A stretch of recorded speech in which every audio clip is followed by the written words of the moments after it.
Guys, Ginosis mau ngasih info nih, berhubung banyak yang nanya ya. Buat kalian yang masih bingung mau nonton Solen versi fullnya, bisa langsung aja ke auratel.com ya. Ginosis juga ngambil shortnya di sana, bukan apa-apa, karena grafiknya udah HD alias jernih guys, jernih gitu, kayak mulus lah kayak tanpa perlu juga berlangganan gitu, cukup punya kuota aja. Nah, cukup ya infonya. Sekarang kita lanjut ke alur cerita. Guys, hari ini kita kedatangan donghua baru yang masih kinyis di mana judulnya tuh Novoland Eagle Flag alias Kushu Mystery Record. Jadi ceritanya terdapat sebuah suku nomaden bernama Qinyang yang suka berpindah-pindah tempat. Akan tetapi, suatu hari mereka melakukan peperangan melawan suku Zhenyan sehingga mengakibatkan kekacauan besar. Orang-orang tak berdosa ikut menjadi korban termasuk binatang ternak yang terbakar kobaran api. Di saat yang bersamaan terdapat kakak beradik bernama Asul dan Suma yang harus kehilangan ibu tercinta. Sejak kejadian memilukan itulah, Asul bertekad melakukan pemberontakan terhadap suku Qinyang yang telah membuat kekacauan. Ya, karakternya mirip sama Lindong ya guys ya. Kalian ngeh nggak sih? Ya udah ya, tanpa berlama-lama langsung aja kita terobos kuy.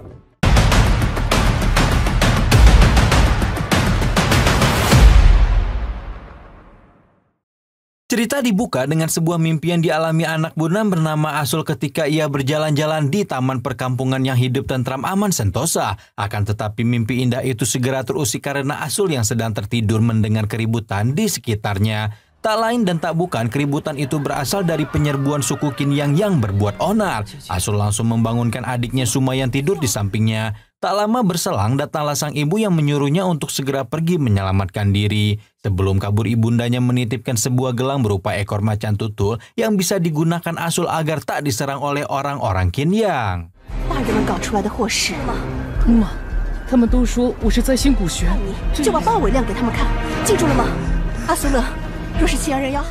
Asul remaja menduga kalau kekacauan yang terjadi malam itu akibat dari kutukan yang berasal darinya, sebab ia dijuluki sebagai bintang malapetaka Gusuan yang diyakini bisa mendatangkan sebuah bencana. Akan tetapi ibunya tak ingin Asul overthinking sehingga menyuruh agar ia segera pergi. Di luar tenda yang mereka tempati, orang-orang dari Qinyang bergerak dari arah-arah timur sehingga anak-anak dan wanita diperintahkan untuk mencari tempat aman di sebelah barat.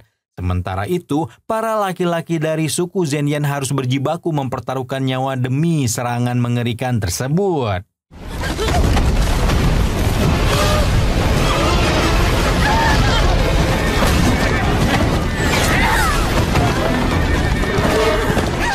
Qinyang sendiri diibaratkan sebagai suku serigala kelaparan yang selalu ingin menguasai suku-suku lain termasuk Zhenyan. Para penduduknya dikenal ganas dan tak memiliki peri kemanusiaan karena memerangi mereka yang tak berdosa. Di balik kekacauan itu, perlu diketahui bahwa sebenarnya Asul merupakan anak raja dari Qinyang yang sedang berbuat kekacauan. Dia yang selama ini tinggal bersama suku Zhenyan, kemudian bermimpi suatu hari bisa menjadi raja besar Qinyang agar bisa menghentikan perang yang merenggut begitu banyak nyawa. Hanya saja menurut ibunya, Asul tak harusnya berpikir demikian karena ia masih dianggap sebagai anak kecil yang tak tahu apa-apa. Peperangan malam gelap itu kian menggila, kedua belah pihak saling mengerahkan kekuatan terbaik demi memenangkan peperangan. Satu persatu pimpinan mereka turun tangan termasuk seorang perempuan baju kuning Long Keyin. Dia membantu ayahnya Sang Panglima Zhenyan yang memimpin perang besar melawan penindasan Qin Yang. Berbekal keterampilan memanah, gadis kuning sedikit banyak menyelamatkan Panglima Zhenyan yang digempur habis-habisan. Hingga tiba-tiba...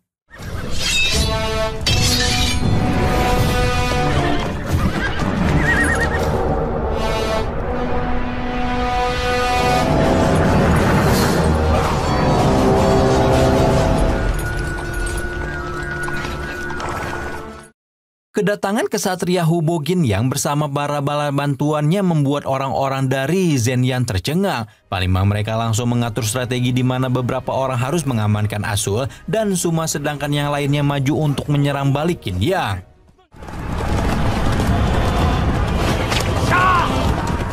Tetapi tepat sebelum pasukan Zhenyan bergerak maju, Sang Panglima berpesan pada anak gadis kuning agar bisa melakukan kehidupan yang lebih baik. Panglima Zhenyan merasa sangat berterima kasih kepada putrinya karena telah memberikan bantuan besar. Sesaat setelah itu, barulah peperangan yang jauh lebih dahsyat meletus.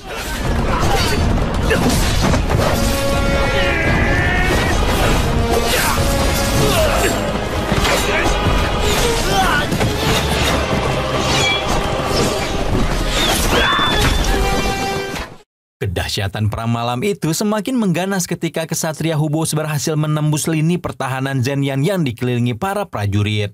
Menariknya, datanglah adik kesatria Hubo yang diam-diam telah berhasil memasuki benteng pertahanan musuh. Dia segera menghampiri kesatria Hubo dan melaporkan bahwa rumah-rumah Zhenyan telah berhasil diambil alih. Kini mereka harus segera menemukan Asul dan Suma karena walaupun dianggap sebagai kutukan tetapi mereka adalah bagian dari keluarga Qin Yang. Jika kesatria Hubo, adiknya dan prajurit lain bisa menemukan Asul dan Suma, maka mereka akan mendapat imbalan besar.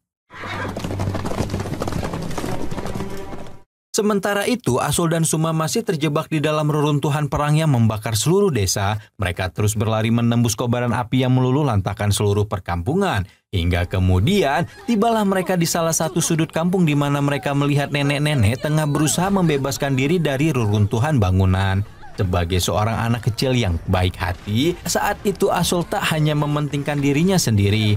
Dia malah ingin melihat orang lain selamat sehingga tanpa ragu ikut membantu nenek-nenek yang sedang terjebak. Tapi...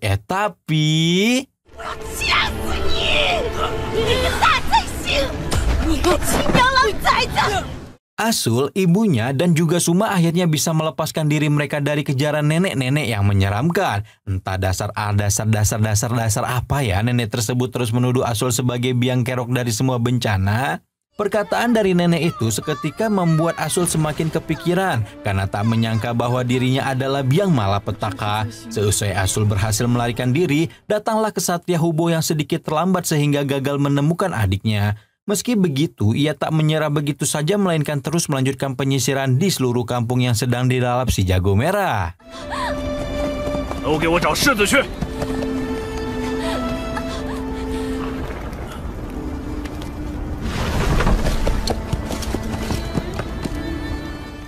Sementara itu, Asul dan Suma berhasil menemukan tempat persembunyian berkat bantuan ibunya tercinta. Dalam keadaan meringkuk di balik sebuah rumah, tiba-tiba mereka dikejutkan dengan kedatangan seorang pria bertubuh besar yang ternyata Jenderal Gele dari suku Zhenyan. Jenderal itu berpesan agar Asul bisa menyelamatkan diri sedangkan Suma bisa melanjutkan hidup dan tumbuh menjadi wanita hebat.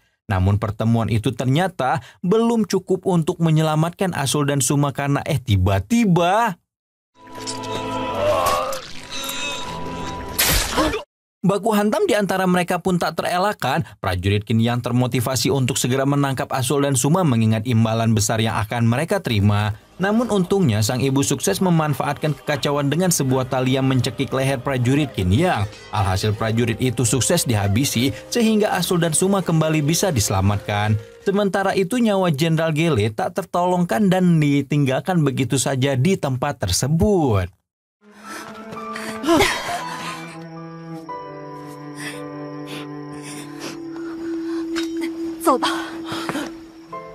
Walaupun sudah berhasil menuntaskan perlawanan salah satu prajurit-prajurit Qin Yang, tetapi Asul, Suma dan ibunya masih belum selamat sepenuhnya. Ditambah lagi kondisi sang ibu sudah mulai drop, sehingga ia merasa tidak bisa melanjutkan perjalanan. Dalam keadaan tertati-tati itulah mereka ditemukan oleh prajurit Qin yang tak tahu kalau asal-usul Suma adalah putra raja mereka. Prajurit itu malah ingin segera membunuh ketiganya seperti apa yang diperintahkan atasan. Meski telah dijelaskan bahwa Asul dan Suma merupakan putra raja, tetapi para prajurit tak peduli dan tetap ingin menghabisi mereka. Sang ibu terus berusaha melindungi anak-anaknya tanpa rasa takut akan bahaya yang mengancam. Hingga tiba-tiba...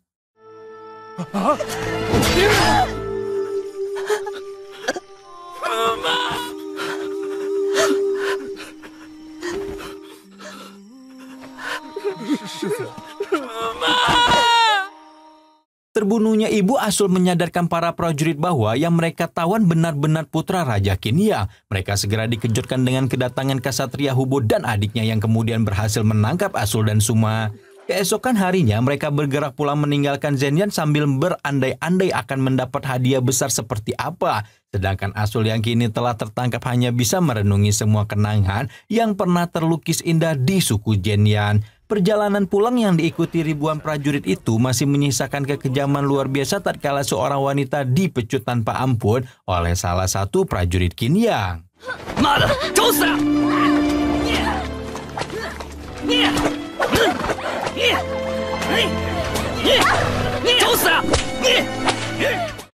Perjalanan panjang menggunakan kuda akhirnya selesai di mana seekor elang tiba-tiba lebih dulu di istana kerajaan Qin Yang. Yang mulia Raja Besar Qin Yang telah menunggu kedatangan Asul dan rombongannya yang baru tuntas berperang. Didampingi tetua Qin Yang, raja tersebut memancarkan aura mengerikan meski belum mengucapkan satu kata patah pun. Sejurus kemudian rombongan Kaisar Hubo yang berhasil membawa adiknya Asul memasuki altar Qin Yang sembari memberikan hormat kepada raja usai trompet penyambutan dibunyikan.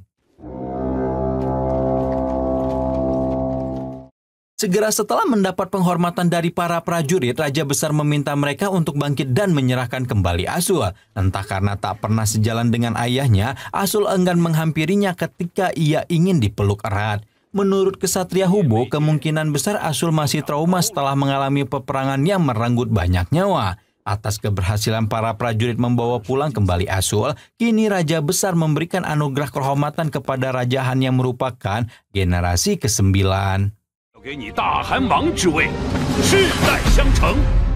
Raja Han lantas mendapat tugas untuk membagi rata hasil perang termasuk para tawanan yang akan dijadikan budak. Orang-orang dari suku Zhenyan kini mendapatkan siksa luar biasa kejam dari para tentara Qin yang dikenal buas sebagai serigala. Adapun Ksatria Hubo yang berhasil menemukan Asul memperoleh hadiah berupa seorang wanita cantik yang ternyata si gadis kuning bernama Longgekin. Namun Ksatria Hubo seolah menolak hadiah itu dan ingin memberikannya kepada sang adik. Hanya saja adiknya juga ogah menerima hadiah itu karena menganggap Longgekin sebagai seorang budak.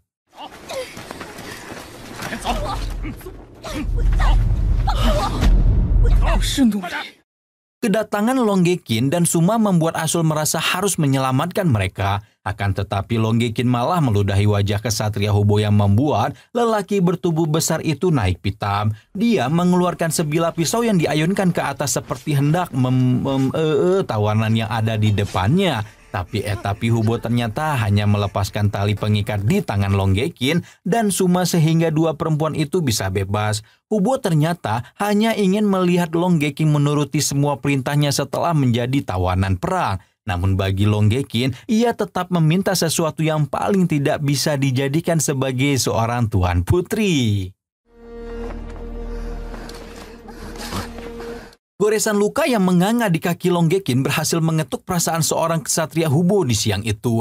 Sampai-sampai para prajurit menyambut kehadiran budak Longgekin dengan penuh tawa karena dianggap sebagai budak tercantik. Namun, penyambutan budak membuat telinga Asul gatal karena ia tak rela apabila kakaknya dari Zhenyan dijadikan budak. Dia mengerang seperti kesurupan tatkala Longgekin ditertawakan oleh semua orang. Hingga tiba-tiba...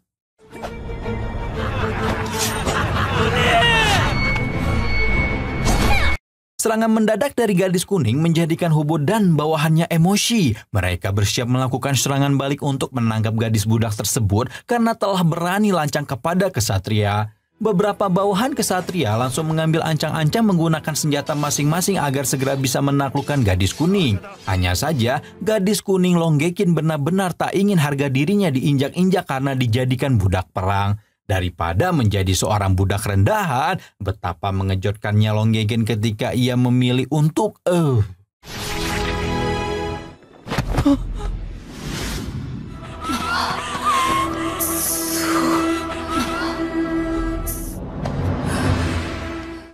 Kematian Longgekin seketika membuat Asul tercengang dan ketakutan melihat air merah yang mengalir mengerikan. Dia kemudian dihina habis-habisan karena dianggap lemah sejak bergaul dengan para wanita dari Zhenyan. Begitu juga dengan Suma, ia juga merasa terpukul kehilangan Longgekin yang tak rela dijadikan budak perang oleh suku Qingyang. Dengan keji, adik kesatria Hubo memerintahkan semua disudahi dengan cara mengembalikan mereka kepada Tuhan sekalian Suma yang tak berdosa. Dalam keadaan menangis, Suma kecil ditangkap oleh prajurit yang sudah bersiap menggunakan pedang tajamnya.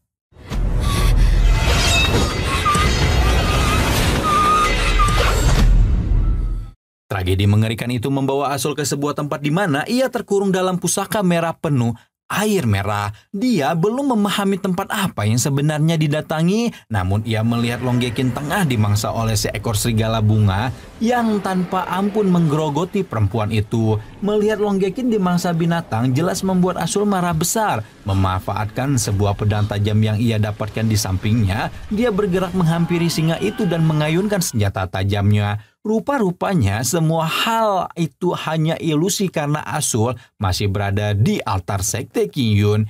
Dia mampu menghalangi prajurit buas menebas leher Suma yang tidak berdaya. Lalu kita akan diperlihatkan sejarah kelahiran Asul yang berjuluk Bintang Malapetaka Gusuan. Dikisahkan pada 13 tahun yang lalu, remaja tersebut lahir dalam situasi paceklik yang membuat semua suku termasuk Qingyang mengalami kesulitan. Seluruh padang rumput mati akibat hujan salju yang turun sepanjang tahun. Dan saat itulah jatuh meteor dari langit yang menjadi petanda akan adanya Gusuan yang terkutuk. Bersamaan dengan kejadian itu, Asul dilahirkan dengan tangis menggelegar yang membuat kebahagiaan kedua orang tuanya terenggut seketika.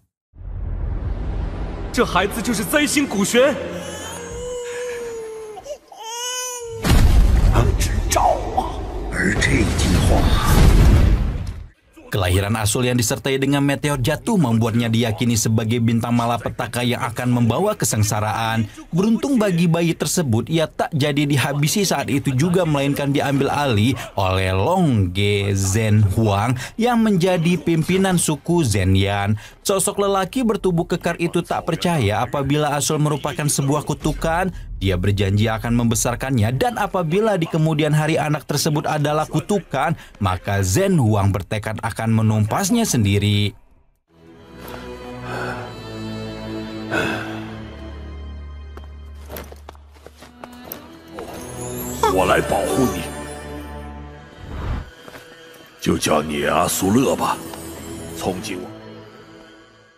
Setelah belasan tahun berlalu, Asul diambil kembali oleh suku Qin yang lewat drama peperangan melawan Zhenyan. Kini Asul remaja harus menghadapi kenyataan pahit tak kala ia dianggap sebagai pengkhianat kerajaan. Bahkan adik kesatria Hubo ingin segera memberinya pelajaran tanpa ampun ketika Asul kembali ke istana Qingyang. Akan tetapi Raja Qingyang memberi perlindungan kepada putranya dan tak ingin melihat siapapun menyakiti Asul apapun yang terjadi. Perkumpulan prajurit di sore itu pun bubar setelah Raja Qingyang meminta mereka untuk segera pulang ke tenda masing-masing.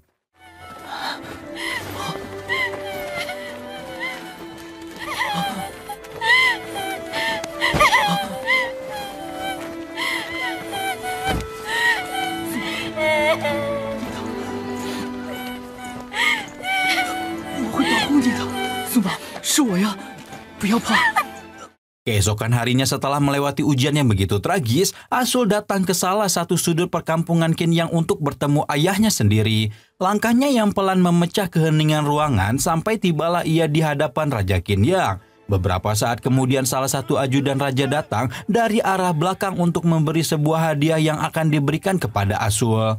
Menurut ayahnya, hadiah tersebut merupakan peninggalan Longgai Zhenguang alias paman Boluha yang telah meninggal beberapa waktu yang lalu.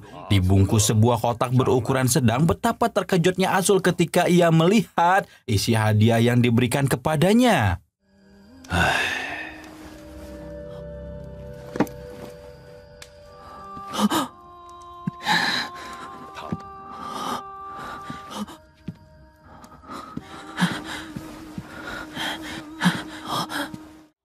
Aduh, sadisnya kagak main-main ya suku Qin yang ini terhadap Zhenyan. Meski bagi Asul kedua suku sebenarnya saudara, tetapi menurut ayahnya, Paman Boluha pantas mendapat kematiannya karena ia telah mengkhianati Kongres Kulige. Tentu saja kenyataan tersebut membuat Asul terpukul karena paman tersebut sebenarnya baik hati hingga rela membesarkannya. Tapi sayangnya Raja Qin tetap bersikukuh bahwa Boluha telah menjadi pengkhianat aliansi Padang Rumput. Meski begitu Asul tetap tak bisa terima dengan perlakuan suku Qin yang tega membasmi orang-orang baik dengan dalih menjaga perjanjian aliansi Padang Rumput.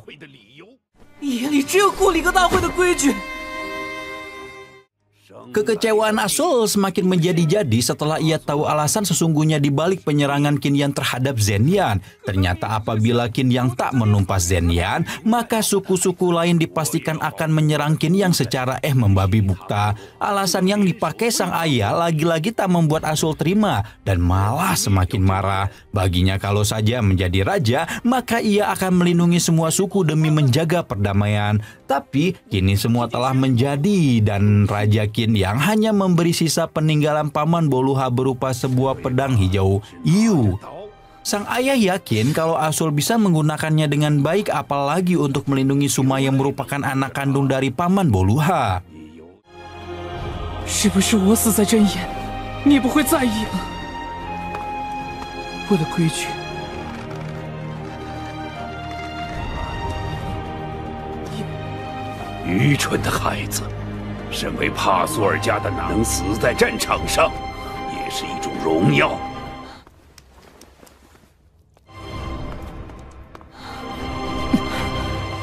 Ketika malam telah tiba, terdapat dua orang yang sedang mabuk-mabukan sembari menikmati kehangatan api unggun di salah satu sudut perkampungan Qin Yang. Mereka membicarakan asal-usul Asul yang disinyalir sebagai bintang kutukan Gusuan. Hingga kemudian datanglah tetua Qin Yang memarahi mereka karena mendengar apa yang dibicarakan. Sementara itu Asul yang baru saja pulang dari ruangan ayahnya telah berada di tenda lain untuk memberi makan Suma. Ketika sang adik sambung tersebut enggan memakan masakannya, Asul harus segera keluar dari tenda karena tetua Qin Yang tiba-tiba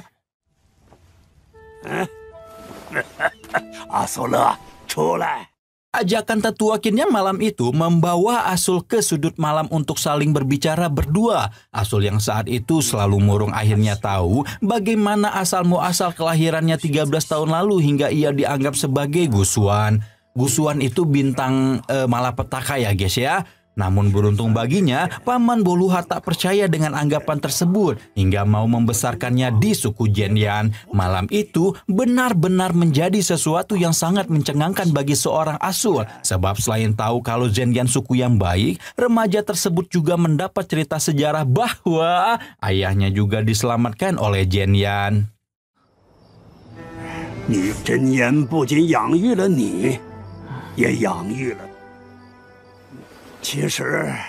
Di bawah rembulan yang bersinar remang-remang, kini rasa penasaran Asul tentang persaudaraan Zhenyan dan Qin Yang akhirnya terjawab. Karena ternyata kekuasaan yang dimiliki sang ayah tak lepas dari bantuan Paman Boluha yang dahulu pernah merawatnya mati-matian di suku Zhenyan. Tapi seiring waktu berjalan, para raja di Qin Yang menganggap Longge Zhenhuang pengkhianat meski ayahnya Asul tetap menganggapnya sebagai saudara. Menurut tetua, dalam hati Raja Qin Yang sebenarnya masih menyimpan kasih dan sayang terhadap suku Zhenyan. Mendengar cerita tersebut, Asul bertekad akan menjaga pedang hiu hijau yang bersejarah untuk melindungi semua orang.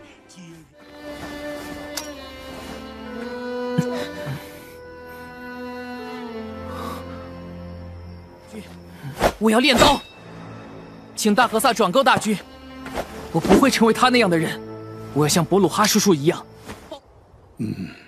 Tekad kuat yang dimiliki Asul bukan isapan jempol semata. Keesokan paginya dia mendatangi training center kerajaan Qinyang yang tengah dipenuhi para murid. Meski sempat diremehkan oleh pelatihnya, tetapi Asul akhirnya diberi kesempatan latihan sesuai dengan permintaan Raja Qinyang. Hari demi hari dia lalui di pemusatan latihan tersebut, di mana teknik menggunakan pedangnya masih terlihat cupu. Sampai suatu ketika, konsentrasi Asul teralihkan karena kedatangan Suma yang mengajaknya berziarah ke makam Paman Boluha.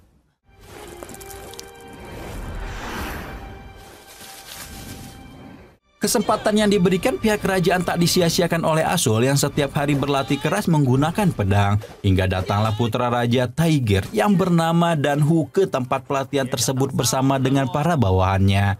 Danhu tak rela apabila tempat tersebut digunakan Asul yang dianggapnya sebagai anak payah. Meski tahu kalau Asul adalah putra raja, Danhu tetap enggak peduli dan ingin mengusirnya dari tempat tersebut. Sampai kemudian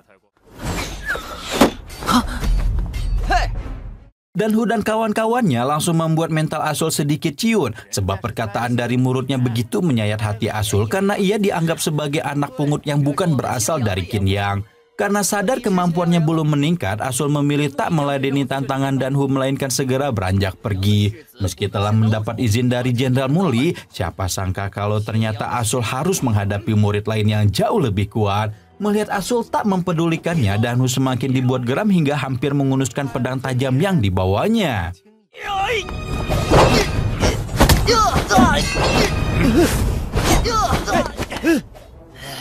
Kedatangan Jenderal Muli sukses menyelamatkan Asul dari malapetaka Danhu yang sangat bengis. Setelah menyelesaikan latihan sore itu, Asul lantas berjalan pulang menuju tenda tempatnya bernaung bersama dengan Suma. Tapi betapa terkejutnya ia ketika beberapa tenda tersebut telah menjadi porak-poranda. Sementara itu Suma yang baru mengalami kejadian pahit telah berada di depan makam Paman Boluha dan kakaknya. Tangis Suma pecah dan seketika membuat Asul yang datang menyusul tahu apa yang telah dialami adiknya. Ya, sang adik baru saja direnggut astagfirullah oleh Danhu yang membuat Asul marah besar. Anak raja itu pun segera mencari Danhu yang ternyata sedang berlatih di tempat latihan. 主子，你们给我向苏玛道歉！那个废物找上门了。 Sementara itu di sisi lain, Raja Qinyang tengah bercengkrama dengan tetua Dahesa sembari menikmati minuman setan. Bagi tetua Dahesa, saat ini yang terpenting adalah memastikan keselamatan Asul bukan sekedar untuk minum-minum. Adapun Asul saat itu benar-benar menumpahkan emosinya terhadap Danhu yang tak mau meminta maaf kepada Suma. Mereka baku hantam di tempat latihan yang disaksikan oleh para murid suku Qinyang.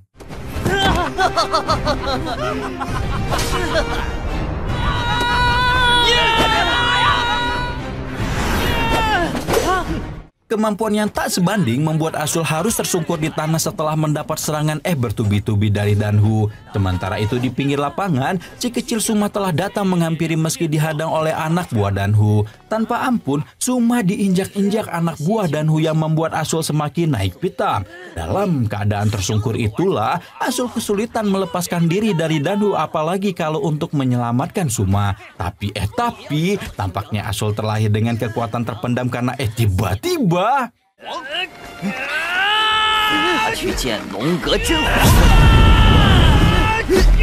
dan di balik perkelahian Asul dan Danhu, tetua Dahesa semakin dalam membicarakan sesuatu yang penting dengan Raja Qinyang. Bagi tetua, apa yang dilakukan Zhenyan sudah berada di jalur yang benar karena mereka terus mendapat serangan dari berbagai pihak meski tak melakukan kesalahan. Dalam analisis tetua Dahesa, meski Zhenyan dianggap paling lemah di antara semua suku, mereka tetap tak seharusnya mendapat serangan yang mengerikan. Sayangnya menurut tetua, suku-suku lain yang sebenarnya berkhianat karena ingin menguasai Zhenyan yang subur di masa paceklik.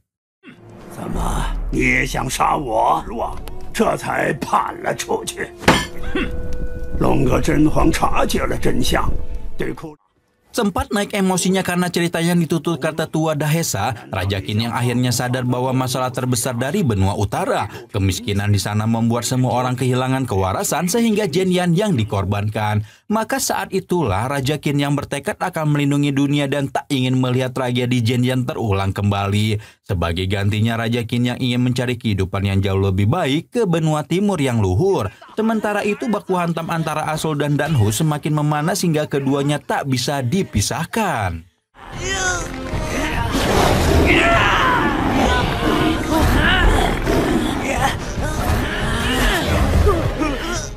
Tak bisa dipungkiri, rasa sakit yang diderita Suma melecutkan amarah Asul yang luar biasa terhadap Danhu. Entah karena kesambat apa tiba-tiba saja Asul mampu menguasai energi singa buas yang bersarang di tubuhnya. Emosi yang tak terkendali itu menjadikan Danhu tak berkutik hingga nyaris mendapat pukulan keras dari tangan Asul yang awalnya diremehkan. Tapi Suma yang sudah terbebas dari siksaan anak buah Danhu menahan perbuatan kakaknya tersebut ketika ia memberikan pelukan dari belakang. Anehnya, Asul yang tak jadi menyerang malah jatuh tersungkur dengan pandangan yang berkunang-kunang. Adapun Raja Qin yang semakin bersemangat untuk melakukan pengembaraan di benua timur yang dikenal sebagai lumbungnya kehidupan. Sayangnya menurut Tetua Dahesa, apa yang diniatkan Raja Qin yang akan sulit terwujud karena untuk kesana dibutuhkan kekuatan yang besar. Belum lagi wilayah kerajaan Qinyang dan benua timur dipisahkan oleh lautan luas yang pasti sulit untuk diarungi. Tapi sebagai pemimpin yang disegani, Raja Qin yang bertekad melalui semua rintangan termasuk dengan mengerahkan kapal-kapal raksasa. Meski begitu, Tetua Dahesa mewanti-wanti bahwa keinginannya tersebut akan sulit dilakukan mengingat benua timur terbagi menjadi 4 wilayah, yakni Zhongzhou, Wanzhou, Lanzhou, dan Yezhou. Masing-masing wilayah dipimpin oleh para kaisar, salah satunya Kaisar Dinasti Ying yang dikenal paling dikdaya. Sementara itu, Kaisar Agungnya hanya memerintahkan sebidang tanah di sekitar kota Tianqi yang membutuhkan ingin meningkatkan kekuasaan. Akibat sentimen itulah, kini benua timur sering terjadi peperangan saudara yang bakal menjadi masalah besar bagi suku Qinyang.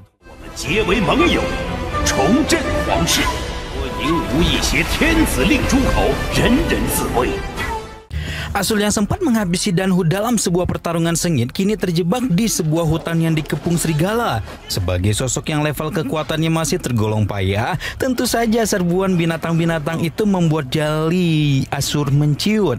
Dia harus mencari cara untuk menyelamatkan diri sebelum para serigala mengamuk. Sampai kemudian muncullah seekor serigala api yang berlari mendekati Asul bersiap menerkam dan pada akhirnya... Ya, pengalaman yang barusan dialami Asul hanyalah mimpi belaka meski sebenarnya masih berkaitan dengan kehidupan nyata. Tubuh Asul telah dipenuhi kekuatan besar mengerikan yang bisa membuat seseorang menggila. Sampai-sampai Suma yang berusaha menyadarkannya terlempar akibat kedahsyatan energi yang mengalir dalam darah Asul.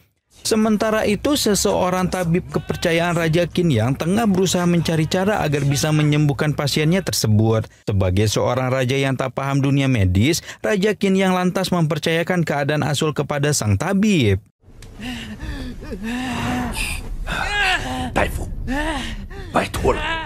Walaupun sudah diserahkan kepada ahlinya, tetapi mimpi aneh yang menghantui Asul masih belum berakhir. Di dalam mimpi itu ia masih dikejar-kejar serigala api yang semakin buas mengerikan. Asul terus berlari mencari sebuah tempat perlindungan yang pada akhirnya tibalah ia di sebuah genangan air yang menenggelamkannya. Semakin dalam Asul terjerembab, dalam air tersebut keanehan mimpi semakin terasa nyata. Dalam keadaan tak berdaya itulah datang sesosok laki-laki besar yang tak lain adalah Paman Boluha. Tangannya berusaha menggapai Asul untuk memberikan keselamatan. Akan tetapi lagi dan lagi Asul tersadar dalam keadaan dibaluri doa-doa yang dipanjatkan pada Dewa Langit Panda.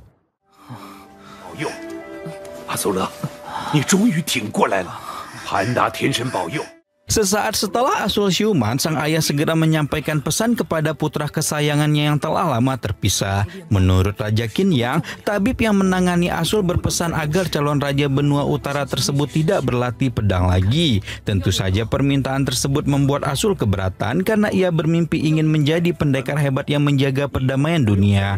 Asul berpendapat bahwa ia harus menguasai teknik pedang hiu hijau agar kelak menjadi seorang raja yang bisa menyelamatkan nyawa banyak orang. Keinginan mulia yang dimiliki Asul menjadikan sang ayah begitu bangga. Sebab meski putranya belum memiliki kemampuan, tetapi ia bertekad untuk melindungi semua orang. Raja Qin yang tersebut lantas mempersilahkan calon penerusnya untuk berlatih asalkan sudah memulihkan tubuhnya yang ringkih. Sesaat sebelum sang ayah pergi meninggalkannya, Asul melontarkan perkataan yang cukup mengejutkan. Dia mengucapkan beribu-ribu terima kasih kepada ayahnya karena telah memberi perlindungan sebagaimana yang diceritakan oleh tetua Qin yang dahesa. Keesokan paginya, Asul dan Suma kembali berziarah ke makam Paman Boluha yang berada di padang rumput dipenuhi bunga. Disaksikan angin yang berhembus sepoi-sepoi, Asul curhat bahwa ia merupakan pemuda payah yang memegang pedang saja tak bisa. Akan tetapi, Suma berusaha menguatkan sang kakak bahwa Asul tak selemah yang ia sangka. Bagi Suma, kebersamaan selama ini dengan Asul merupakan anugerah luar biasa yang harus disyukuri. Tapi sayangnya kehidupan bahagia di suku Zhenyan tak bisa terulang karena sejak saat itu Asul harus berjuang untuk menegakkan perdamaian bersama suku Qinyang.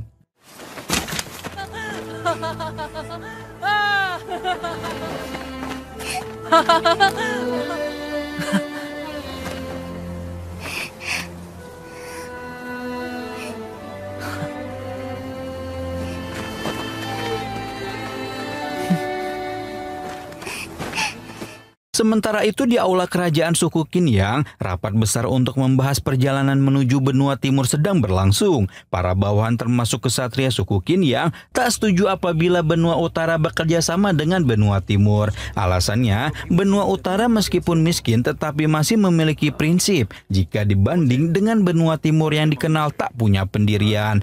Bahkan menurut adik kesatria Hubao yang bernama Sudahan, justru seharusnya benua utara menumpas benua timur untuk menguasai kekayaannya. Dengan begitu suku Qinyang akan bisa menjadi penguasa di antara 9 benua besar sebagaimana yang diperintahkan oleh Dewa Langit Panda. 完成盘达天神指引给我们的功业，只有拿下富饶的东路，才有称霸九州的资本。儿子的看法恰恰相反，我们北路贫瘠。 Sudahan menambahkan, saat ini benua timur sedang dalam keadaan lemah karena terjadi peperangan antara 5 pangeran yang melahirkan 16 kerajaan. Langkah awal untuk menguasai mereka yaitu dengan cara beraliansi terlebih dahulu dengan kerajaan Xiatang. Jika Qinyang mendapat kekuatan tambahan dari Xiatang, maka mereka cepat atau lambat bisa menguasai seluruh wilayah benua timur. Salah satu putra kebanggaan Raja Qinyang itu kemudian mengusulkan ide licik di mana setelah menguasai benua timur, langkah selanjutnya ialah menyingkirkan kerajaan Xiatang. Tentu saja rencana ambiusus yang dirancang mereka ditolak mentah-mentah oleh Asul yang ingin memimpikan perdamaian. 你怎么看？ 只是不希望打仗。 Tawa lepas dari para senior memecah ketegangan rapat agung untuk mempersiapkan penyerangan ke benua timur. Sang raja segera mengumumkan sebuah kabar penting bahwa tidak lama lagi orang-orang dari kerajaan Xiatang akan tiba di tempat mereka. Sebagai bentuk kesepakatan, Raja Qinyang menyebut bahwa kedua belah pihak harus saling menukar utusan sebagai tawanan.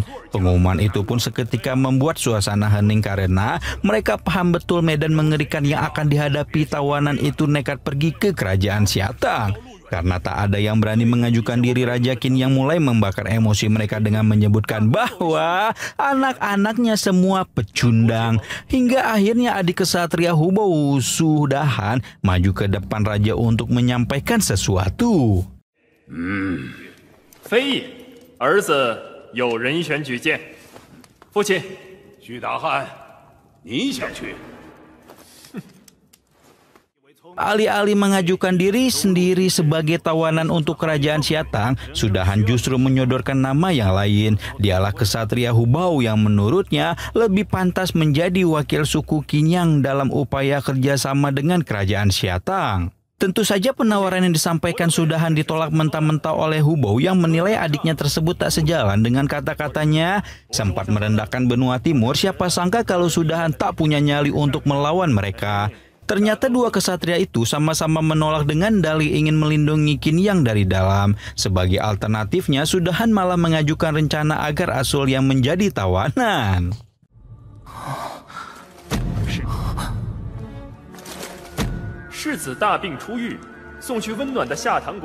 Usulan yang disampaikan Sudahan sebenarnya disepakati oleh para putra raja yang berkumpul di sana. Akan tetapi pendapat berbeda justru disampaikan Raja Qinyang yang tak ingin melihat putra terlemahnya pergi meninggalkan wilayah benua utara. Berhubung tak ada yang berani menjadi wakil kerajaan Qinyang, Raja menyarankan agar kerajaan Xiatang datang terlebih dahulu ke wilayah mereka. Jika sudah berulah, kerajaan Xiatang menentukan sendiri siapa orang yang akan dipilih untuk menjadi tawanan. 散了。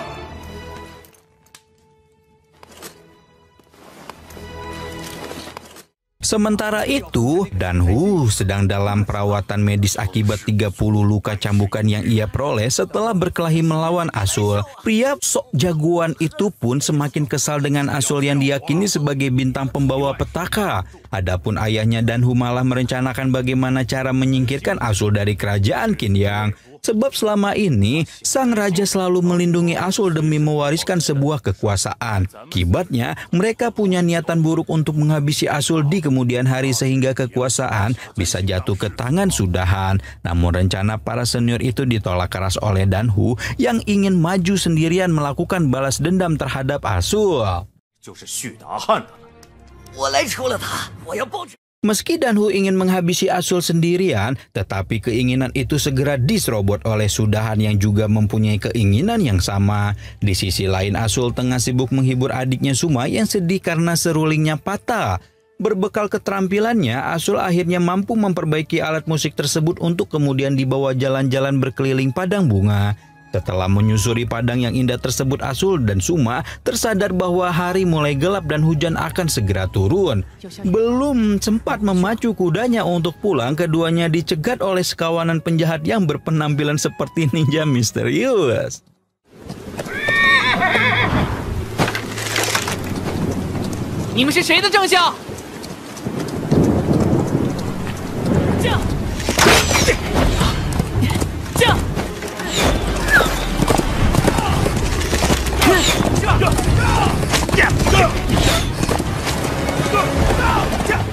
Entah karena dosa apa, Asul dan Suma dikejar oleh kawanan ninja yang terus menghujaninya dengan anak panah. Bahkan, kuda kesayangan yang dikendarai mereka terkena salah satu anak panah yang membuat larinya pincang. Setelah berlari sekian ratus meter, akhirnya Suma dan Asul tiba di pemukiman Qinyang yang dijaga oleh para prajurit. Bermodal gelang serigala yang ada di tangannya, Asul memberitahu bahwa ia adalah pangeran sehingga harus mendapatkan pertolongan. Para penjaga yang lainnya sadar ada bahaya mendekat pun langsung memasang kuda-kuda untuk menahan serangan ninja misterius.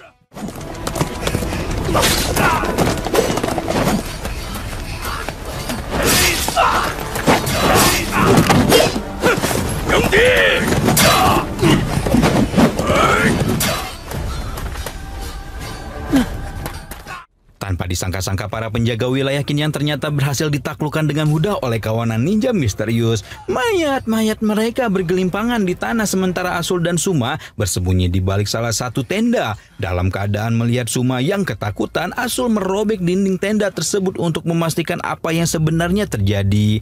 Betapa terkejutnya ia ketika melihat para ninja telah berhasil menghabisi para penjaga dan kini malah membakar seluruh bangunan yang ada di tempat itu.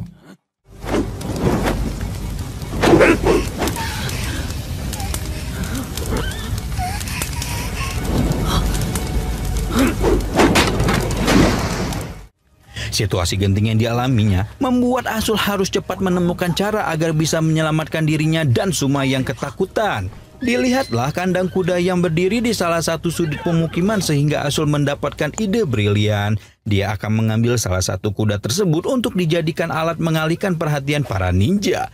Nantinya, kalau para ninja mengejar Asul, maka itulah saatnya bagi Suma untuk pergi menyelamatkan diri. Setelah para ninja mencari-cari dua remaja tersebut, Asul akhirnya mampu melancarkan strateginya sehingga Suma bisa lepas dari bahaya.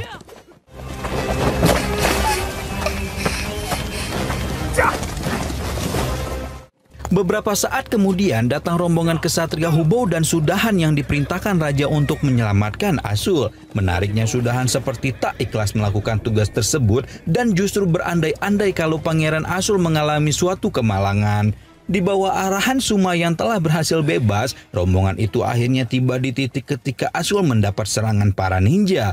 Sudahan dan Hubo merasa telah terlambat dan meyakini kalau adiknya telah tiada. Akan tetapi Suma menunjukkan fakta lain bahwa sang kakak berlari ke salah satu jalan di sana yang justru membuat Sudahan ingin menghabisinya.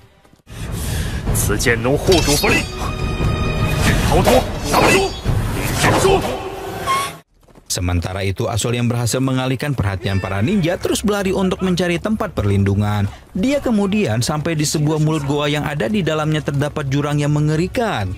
Sembari bertanya-tanya siapa sebenarnya para ninja tersebut, Asul semakin tak berkutik menghadapi musuh yang jauh lebih banyak. Tanpa ampun, para ninja itu pun membuat Asul tersudut hingga ia mundur secara perlahan mendekati bibir jurang.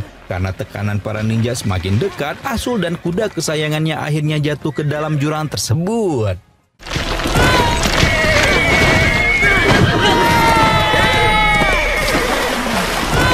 Rupa-rupanya ninja yang membuat Asul terjatuh itu paham betul bahwa jurang dalam tersebut merupakan tempat bersarangnya monster buas pemakan manusia. Menurut ketua ninja, tidak ada satu orang pun yang bisa keluar dari sana sehingga disimpulkan bahwa Asul telah tiada. Atas keberhasilan itulah anak buah ninja mendapat hadiah 500 tael emas dan diminta untuk segera pergi meninggalkan wilayah Qinyang. Sementara itu Asul bersama kudanya tak langsung bertemu dengan maut karena mereka diselamatkan oleh aliran sungai yang deras.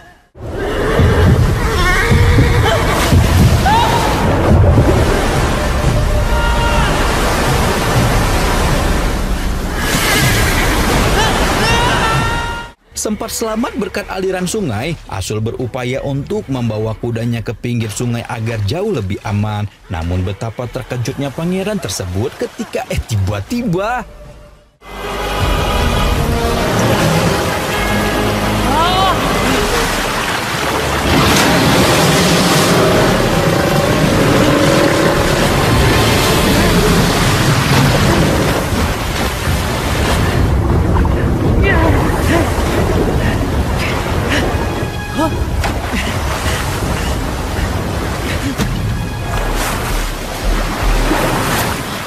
Untungnya saat itu muncul sesosok kakek-kakek yang berantai yang diduga telah dipenjara di sana sekian lama.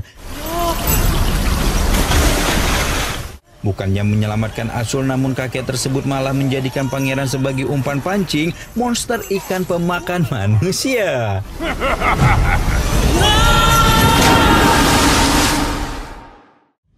Gagal menyelamatkan kuda kesayangannya menjadikan Asul harus susah payah untuk menyelamatkan diri dari kejaran monster ikan. Tapi beruntung anak raja tersebut memperoleh pertolongan dari kakek Gulal yang sudah terpenjara di tempat itu selama 30 tahun. Memanfaatkan rantai besi yang mengikatnya, kakek yang kondisinya memprihatinkan itu berhasil menarik Asul dari dalam sungai yang dikuasai monster ikan. Walaupun terpental hingga membentur kerasnya dinding goa, tetapi Asul berhasil memperpanjang umurnya. Adapun seekor monster ikan raksasa yang mengejarnya sukses dimasak ya.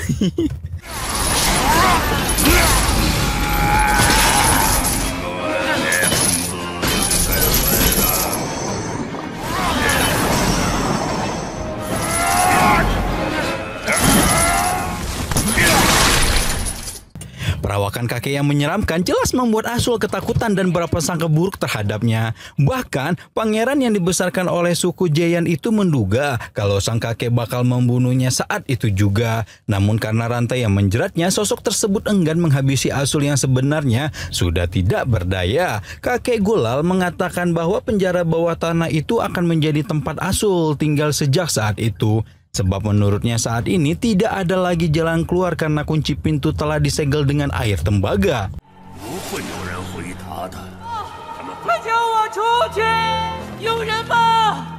Sembari menyantap daging ikan mentah yang baru saja didapatkan, kakek itu semakin membuat Asul bergidik ketakutan. Menurut keterangan kakek, di tempat itu hanya ada dua kemungkinan agar seseorang bisa terbebas dari penjara bawah tanah yang menyiksa. Pertama, pasrah hingga dimakan monster ikan bergigi tajam, dan yang kedua, pasrah hingga hanyut terbawa arus sungai sampai ke laut.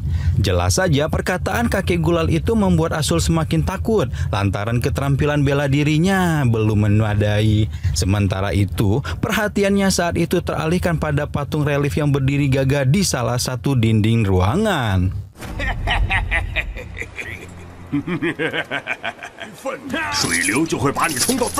Di sisi lain, kesatria Hubou Sudahan dan komplotannya sedang kehilangan jejak Asul dan berhenti di sisa-sisa reruntuhan perkemahan. Sudahan menuduh kalau perbuatan keji itu merupakan bagian dari misi balas dendam yang dilakukan oleh suku Jeyan setelah Qin Yang meruntuhkannya. Akan tetapi kesatria Hubou tak mengindahkan tuduhan adiknya tersebut karena dianggap tidak mempunyai cukup bukti. Bagi kesatria Hubou yang terpenting untuk saat itu ialah menemukan sang adik Asul yang kini terjebak dalam penjara bawah tanah. Sementara itu Asul masih dalam kondisi ketakutan karena kakek Gulal terus menampakkan wajah seramnya. Bahkan ketika remaja itu diberi sepotong roti, siapa sangka kalau hal itu merupakan jebakan yang membuat sang kakek mampu melepaskan serangan. Akibatnya Asul jatuh tersungkur hingga kesulitan untuk melepaskan diri. Terlebih lagi cengkraman kakek Gulal begitu kuat yang menjadikan tubuhnya sulit bergerak. Tapi entah kesambat apa, Asul mampu menghunuskan pisau yang dibawanya ke tubuh kakek Gulal yang menjadikan ia sadar bahwa anak tersebut bukan sembarangan orang.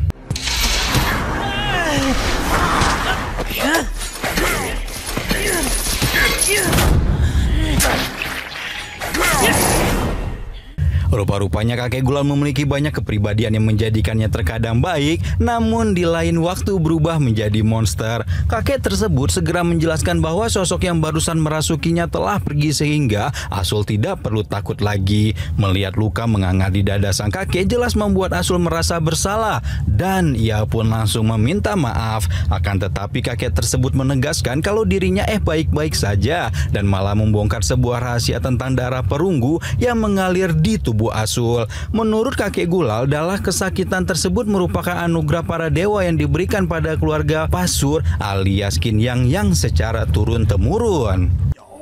青铜之血，因为你体内流淌着青铜之血。是我不该伤你，但我控制不住我自己。 Sementara itu di altar kerajaan Qin Yang saat itu sedang terjadi pertemuan agung setelah utusan dari kerajaan Xiatang tiba. Diwakili oleh Kaisar Tuba San Yu, kerajaan yang dikenal kuat itu memberikan sebuah jimat panjang umur yang bisa membuat seseorang tak terkalahkan. Pemberian itu diharapkan bisa dimanfaatkan oleh Raja Qin Yang untuk memperkuat Asul yang terkenal lemah. Atas pemberian barang berharga tersebut sang raja jelas merasa terhormat dengan kebaikan kerajaan Xiatang.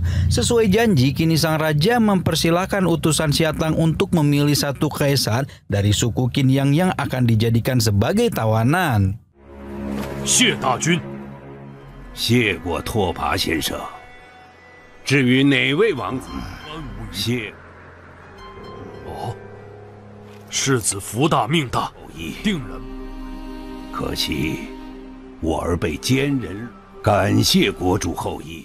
Kita kembali ke dalam penjara bawah tanah. Kakek Gulal untuk mulai mengajak Asul bercengkrama dan saling curhat satu sama lain. Siapa sangka kalau kakek tersebut ternyata bermusuhan dengan Lusong yang merupakan ayah kandung seorang Asul. Mengetahui fakta mencengangkan tersebut, Asul justru tersentuh dan berpikiran kalau ayahnya sungguh kejam karena menahan orang selama puluhan tahun. Remaja itu lantas mengajak sang kakek untuk mencari cara agar bisa melarikan diri. Mendengar keinginan Asul, kakek Gulal langsung membagikan tips and trik untuk keluar namun dengan beberapa syarat yang harus dipenuhi Asul.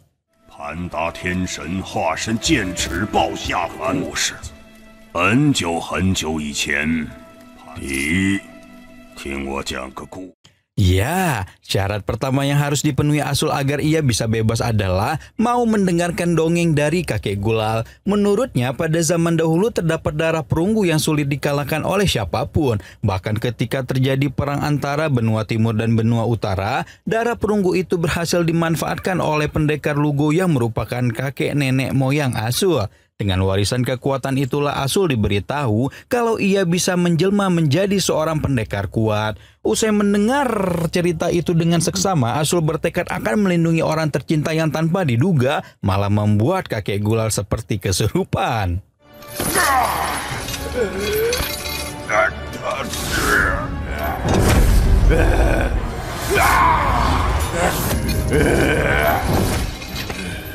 Rupa-rupanya kalimat orang tercinta yang diucapkan Asul membuat kakek tersebut teringat akan masa lalunya. Patung relief yang terpajang di dinding gua merupakan gambaran dari seorang wanita tercinta yang bernama Achinomoto. Sayangnya kakek Gulal gagal melindungi Achinomoto di masa lalu sehingga kini ia merasa sangat kehilangan. Bahkan orang tua tersebut harus tersiksa sepanjang seumur hidupnya ketika teringat akan masa-masa indah bersama Achinomoto. Melihat sang kakek kayak kesetanan jelas membuat Asul bingung bagaimana cara untuk menyadarkannya. Akan tetapi Asul yang tak tahu apa-apa malah mendapat serangan mendadak dari sang kakek.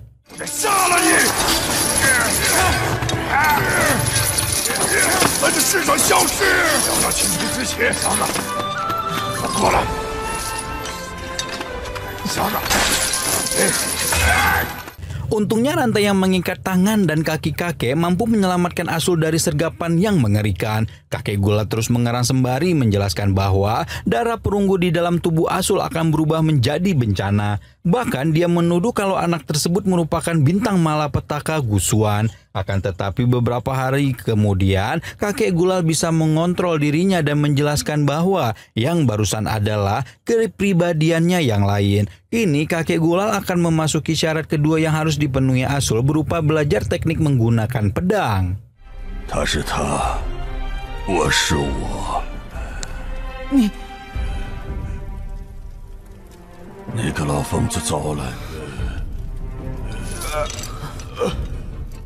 Kita move on ke istana kerajaan Qin yang para petinggi tengah mengadakan rapat mendesak setelah utusan kerajaan Xiatang hanya menginginkan Asul. Padahal sebagaimana diketahui saat itu Asul belum ditemukan keberadaannya dan diyakini sudah tiada. Namun menurut tetua Dahesa, Pangeran Asul pasti akan kembali dengan selamat mengingat ia diam-diam memiliki kekuatan yang terpendam. Hanya saja para petinggi suku Qin yang menilai keajaiban itu akan membutuhkan waktu lama yang bakal membuat kerajaan Xiatang menunggu. Jika harus menunggu, maka otomatis kerajaan Qin yang harga dirinya akan hancur berkeping-keping. Namun Raja Lusong malah meminta tetua Dahesa untuk mempersiapkan upacara pemakaman Asul yang belum ditemukan.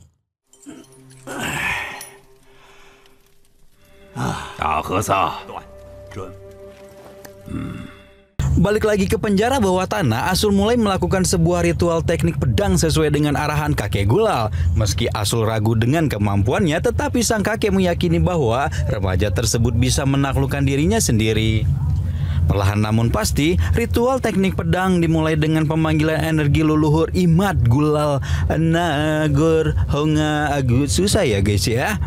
Pangeran Asul kemudian diminta untuk menirukan kata-kata kakek agar bisa mengaktifkan energi pedang yang bakal mengandung kekuatan darah perunggu. Usai merapalkan mantra pemanggil kekuatan dewa, Asul berteriak kencang karena tubuhnya mulai dialiri energi besar.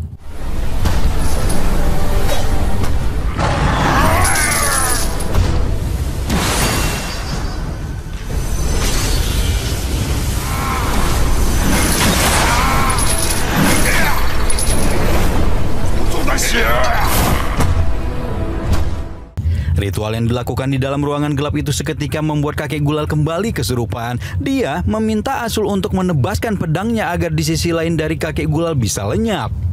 Berulang kali sang kakek memberikan instruksi tetapi Asul masih juga ragu untuk menghunuskan pedang yang ada di dalam genggamannya. Padahal kakek Gulal ingin segera terbebas dari kutukan tragedi di masa lalu yang selama ini membuatnya tersiksa.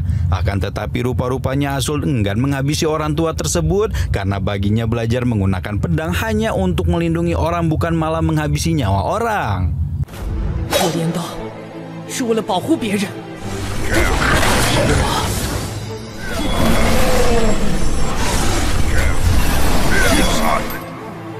我就是你的祭刀人， 不是胡乱杀人。 傻孩子。 Menghabisi makhluk lain yang menguasai kakek merupakan syarat ketiga yang harus dipenuhi Asul apabila ia ingin bebas dari penjara bawah tanah. Nantinya kakek tersebut akan kembali bertemu dengan Achinomoto, kekasihnya yang dulu sehingga ia bisa hidup dengan tenang. Kakek Gulal memaksa Asul untuk melakukannya karena apabila ingin menjadi pahlawan yang besar, maka dia harus berani aduh bisi dolar kuning deh ya tuh Hanya saja Asul tetap pada pendiriannya yang memilih tak ingin jadi pahlawan besar ketimbang harus menghabisi nyawa orang. Prinsip inilah yang senada dengan Achinomoto sehingga membuat kakek Gulal kembali teringat akan masa lalunya.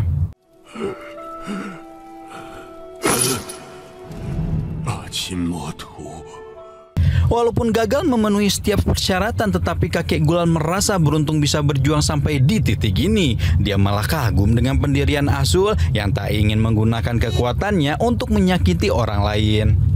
Kakek tersebut yakin bahwa dengan memanfaatkan darah perunggu, Asul bakalan bisa menghilangkan kutukan keluarganya. Tentu saja kenyataan kakek membuat Asul menghela napas karena dia bisa selamat dari tragedi penyedihkan yang hampir terjadi. Meski Asul tak memenuhi 3 syarat yang diberikan sang kakek, tetapi ia mendapatkan hadiah berupa jalan keluar dari penjara bawah tanah.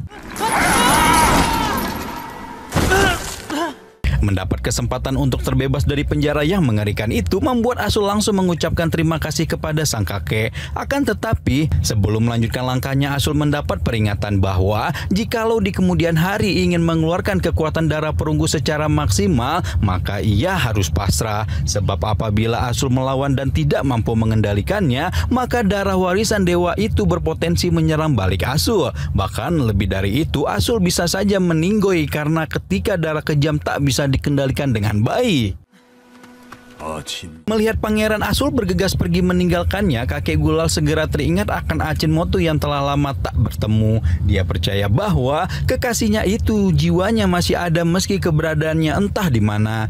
Kakek yakin bahwa kedatangan Asul merupakan kiriman dari Achinomoto untuk membantunya keluar dari belenggu penjara bawah tanah. Padahal sebagaimana diketahui, Asul masuk ke tempat tersebut bukan karena kesengajaan, namun gara-gara ulah gerombolan para ninja. 我是不会离开你的。 Wadidaw, pada episode kali ini ya, pada episode 1-4 ini ya guys ya, karena di rekap langsung nih 1-4 biar panjang durasinya, kita bisa mulai diperlihatkan bagaimana nasib Asul yang sejak dulu ternyata mempunyai kekuatan tersembunyi. Di sisi lain, kerajaan Qin yang harus susah payah mempertahankan reputasi di depan kerajaan Xiatang karena mereka kini memiliki Asul dijadikan sebagai tawanan. Sayangnya, para putra kerajaan Qin yang belum berhasil membawa Asul pulang dengan selamat. Nah, di episode kelima nanti kita akan melihat bagaimana Asul kembali pulang setelah menguasai teknik pedang. Bagaimana cerita selengkapnya? Tunggu minggu depan ya. Rama di sini pamit. Bye bye.